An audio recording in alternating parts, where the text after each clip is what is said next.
next application for review will be 152041 PMSFM SA1DM, Cheeseman Road LLC. Come on down.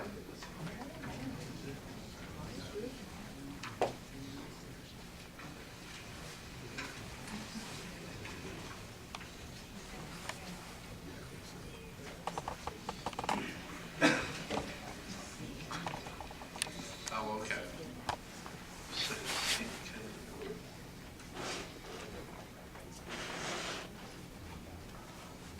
Okay.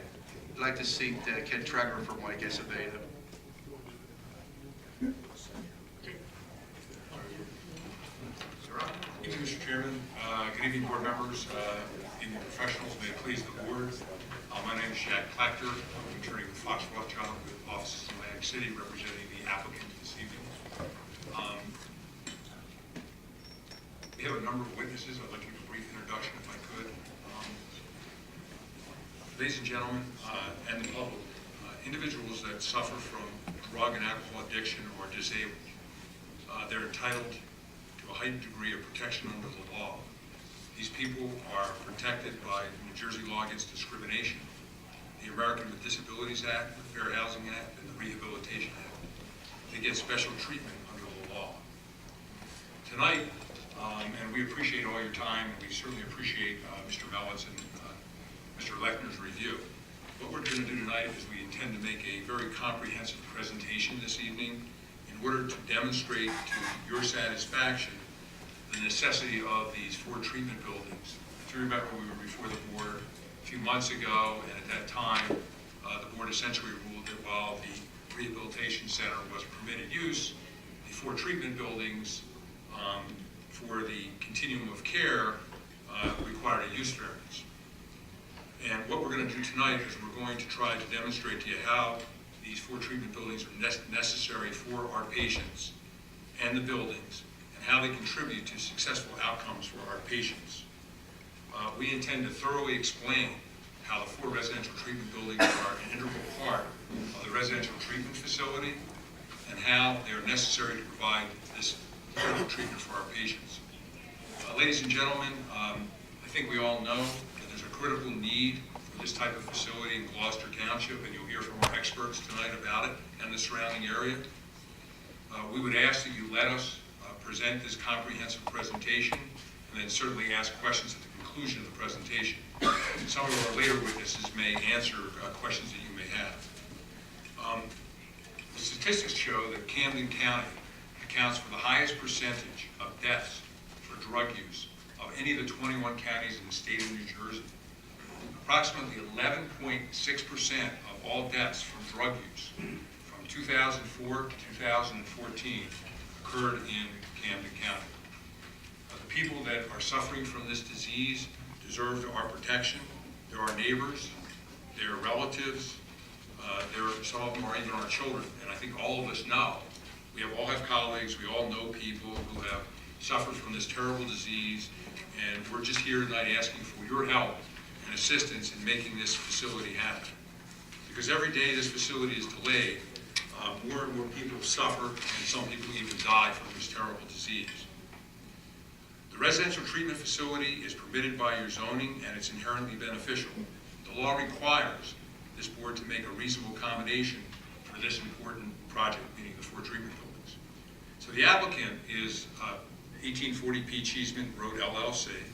The property is known as 1840 Cheeseman Road. It consists of block 14003, lots 13 and 14 on the official tax map of the Township of Gloucester. The property consists of 27.27 acres and is located in the IN institutional zone. Every project component and use depicted on the plans that you'll see from tonight, we believe is permitted, but nevertheless, that would include the residential treatment facility, the drug and alcohol rehabilitation center. That's a permitted use. The hospital and sanitarium. All of these are permitted uses in the IN zone. The application tonight is for preliminary and final site plan approval and a minor subdivision approval for a drug and alcohol rehabilitation facility, together with a use variance for the the 4 treatment buildings that are part of the facility. So we of course refer to that as a project.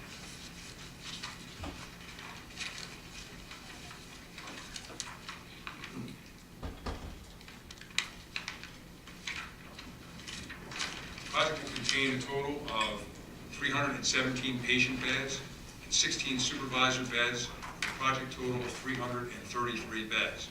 The project will be developed in 2 phases. Phase 1 of the project will include the renovations and expansion of the existing and main building to include 125 patient beds, clinical rooms, therapy rooms, offices, kitchen and dining facility, a cyber cafe, construction of a treatment center to include additional clinical rooms, therapy rooms, meeting rooms for in- and outpatient services, and construction of a gymnasium for physical therapy and treatment. Phase 2 of the project, which is the project that we're going to be talking about the use variance for, includes 4 treatment buildings containing 192 patient beds, 16 supervisor beds, meeting rooms, and other facilities and amenities. As far as jurisdiction, on February 13, 2016, as required by the New Jersey Municipal Land Use Law and the Gloucester Township Zoning Ordinance, we did cause a notice this hearing to be published in the Courier Post. Similarly, on February 11, 2016, the applicant sent certified mailings to all 200-foot property owners of a notice of this hearing. The use variance application, the planning director, Mr. Lechner, has ruled that the 4 residential treatment buildings require a use variance. Now, we were before this board and we did disagree with the planning director's decision. Nevertheless, the board decided to uphold it. Accordingly, the application for a use variance for the Phase 2 project was filed, and we did put this in our application, just so the board knows. We did it under protest, and we fully reserve our rights because the applicant believes that notwithstanding the ruling, the Phase 2 of the project is permitted use within the institutional zone, although we're going forward with the use variance application this evening to make an attempt to exhaust our administrative remedies to determine whether the board believes that a use variance is, that we're entitled to a use variance. The planning board, as you know, approved the settlement of the litigation over the prior denial of applicant's minor site plan approval for its treatment facility. By approving it, essentially those uses proposed in the applicant's prior right site plan are the same as those uses approved by the planning board. And in fact, other than the 4 treatment buildings, all of those uses occur. So that's further evidence that these types of uses are permitted in the IN zone. We believe that the 4 treatment buildings, because they're an integral part of the facility and provide a continuum of care to the applicant's patients, are permitted as well. But even if they are not, we believe that because we're transitioning from detox treatment and we're continuing the care with all these people being patients under supervised care, which you'll hear about more this evening, in order for them to return to normal activity, we believe that this level of care is necessary and needed to ensure successful recoveries for our patients, and therefore it's inherently beneficial. In fact, in the zoning board's resolution upholding the zoning officer's decision, you ruled that all facilities other than the 4 residential treatment facilities were permitted. So it goes without saying that this type of treatment is permitted in the IN zone. So because it's inherently beneficial and because it provides a treatment to disabled persons, we believe that a use variance is justified. We also believe that because of the particular location near Camden County College, because of the size of the track, and because of some of the other things we're going to tell you about, that this facility is particularly well suited and a use variance would be justified on that ground as well. Finally, with respect to relief, and we'll talk about it a little later, it's a little different from a normal application, but we believe that the board, in addition to the 2 things we said, inherently beneficial and particularly well suited, we believe that because these folks are disabled and under the New Jersey Law Against Discrimination and other acts, the board has a legal obligation to make a reasonable accommodation for these disabled patients by granting the use variance in order for them to be able to use and enjoy these 4 treatment buildings for their recovery. So our witnesses are Dr. DeShields is our first witness. Dr. DeShields is an addiction doctor. He lives in Blackwood, has practiced in Blackwood and other places, has a large degree of experience in treating addiction.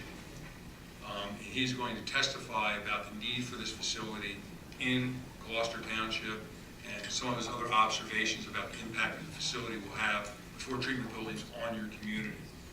Next witness will be Dr. Danny Carice, who's a PhD.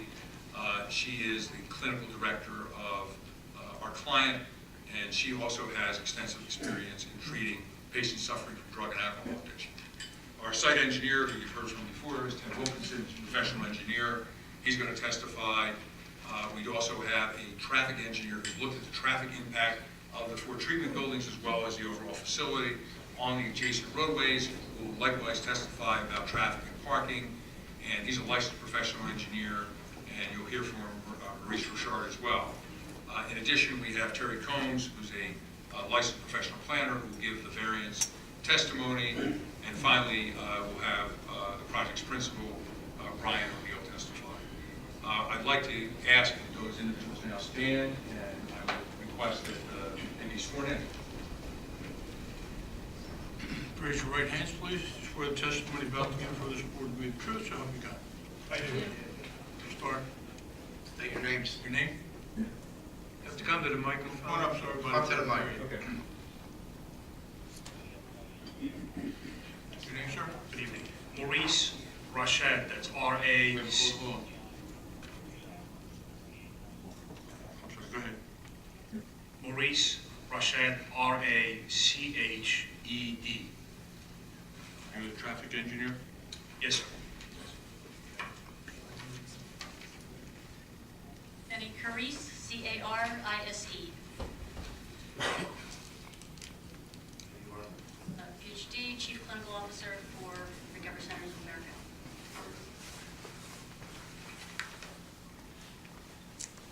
America. Dr. Michael D. Shields, last name is spelled capital D, small lowercase a, capital S-H-I-E-L-D-S. I'm a medical physician. My address is 201 West Church Street, Blackwood, New Jersey. Charles Combs, C-O-M-B-S, professional planner, from Adams Raymond Associates, Hamilton, New Jersey. Brian O'Neill, I'm the founder of Recovery Centers of America. Ted Wilkinson, Raymond Hagen Engineers, consultant engineer. Thank you. Thank you. First witness, may I call my first witness? Yes, sir. Thank you. Dr. Shields, please.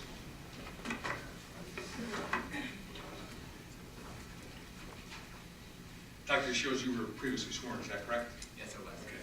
And you were asked to testify tonight on behalf of One second. Is he being picked up? Mr. Platt, is he being picked up? Yeah. They will have mics.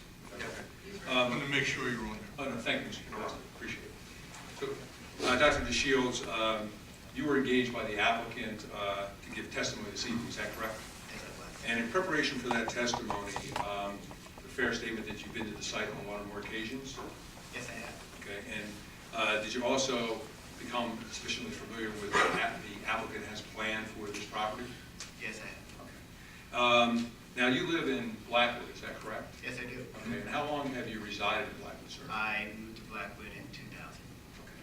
And tell us a little bit about your medical background, doctor. I am a medically trained physician. My initial expertise is in internal medicine.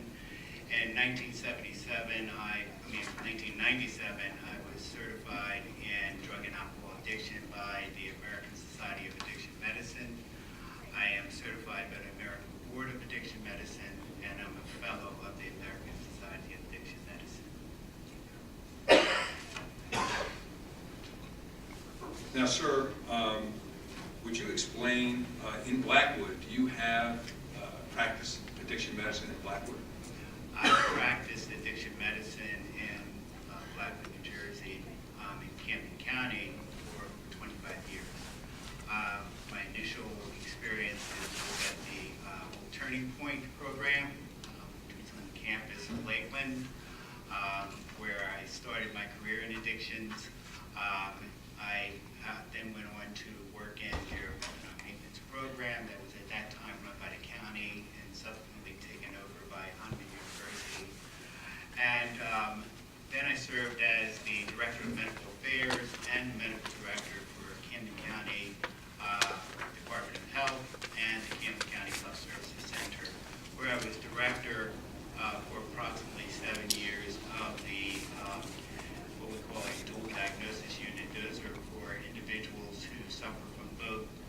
substance use disorders, and mental health disorders.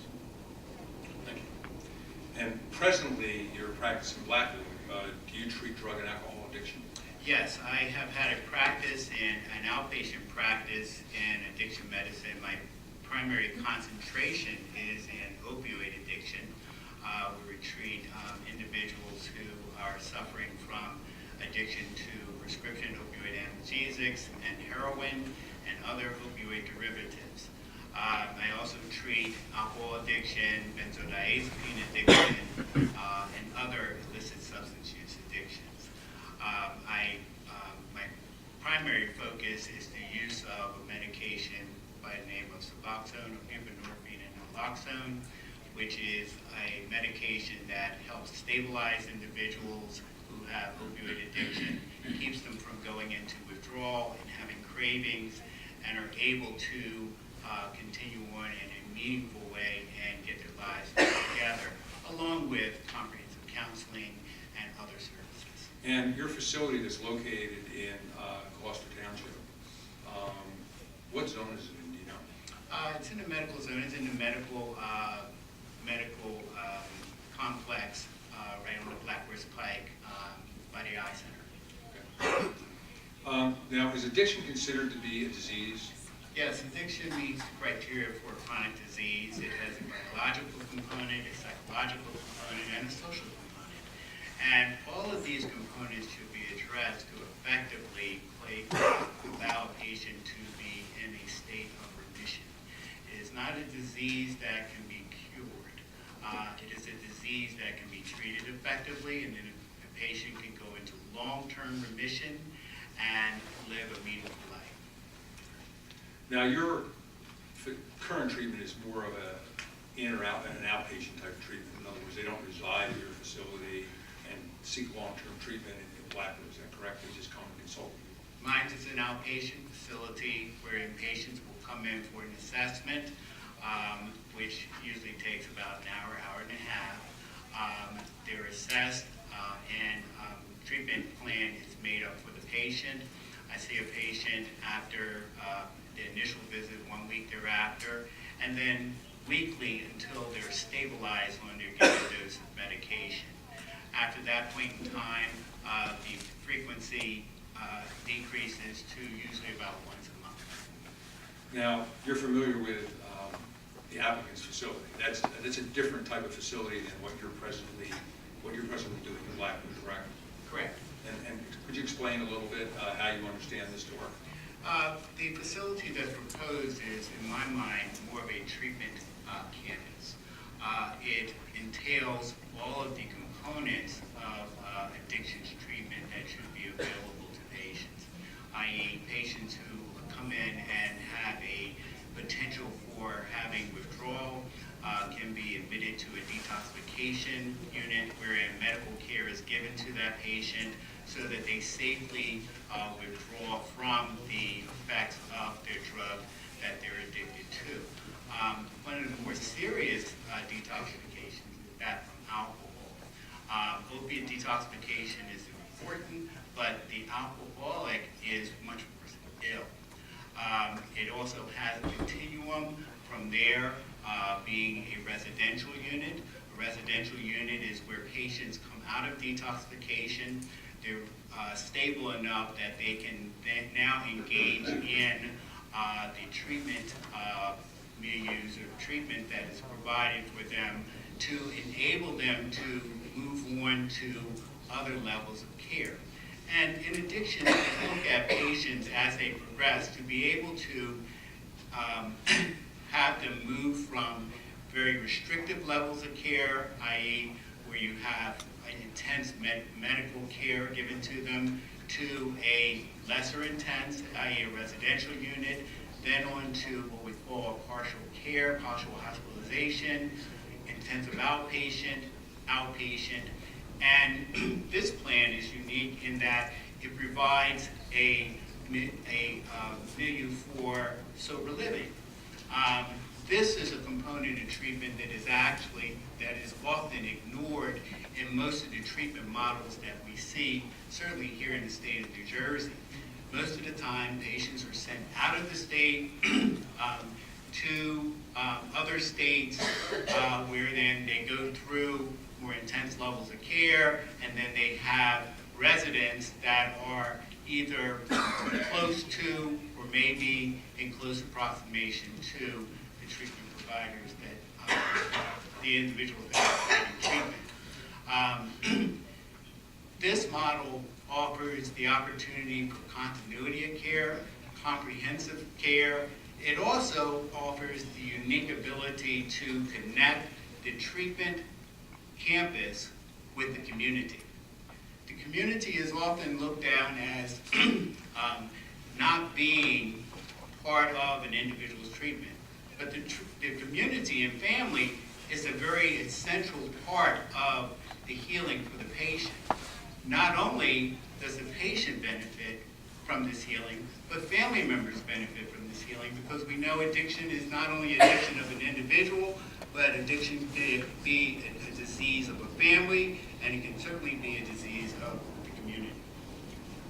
And based on your experience and of over 25 years in drug addiction therapy, is there an important need for this type of facility in Gloucester County? Absolutely. As we look at the advances that we see put in place for the treatment of other chronic diseases such as diabetes, hypertension, cancer, you see these treatment milieux being developed that bring together vast components, not only from the treatment providers in themselves, but it's a nice transition and integration into providing treatment for individuals within the community.